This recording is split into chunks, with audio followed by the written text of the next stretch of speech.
Recently, I was sitting in a coffee shop getting some work done and watching customers.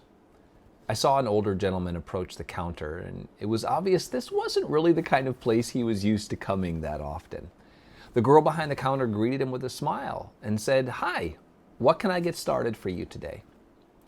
A little bit on the gruff side, the fella said, "I don't know. I usually just drink gas station coffee. I like my coffee black. I'm not used to all this fancy sounding stuff."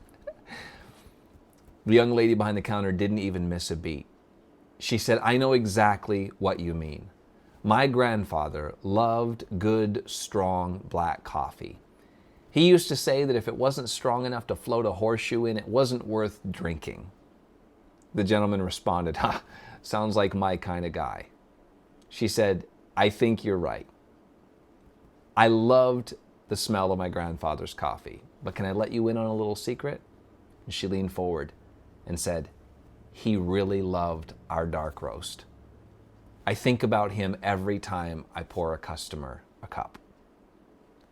The older gentleman relaxed and he said, "If it was good enough for your grandfather, it's good enough for me. I'll take a medium of your dark roast, black." I was amazed at the ability of that young lady to take a story and make a human connection. She probably earned that coffee shop a repeat customer. That's the power of story. It connects one human to another human. It removes the barrier of business and just turns it into a personal interaction. That's why storytelling matters in business. Whether it's a coffee shop or a Fortune 500 company, you can't ignore the power of story.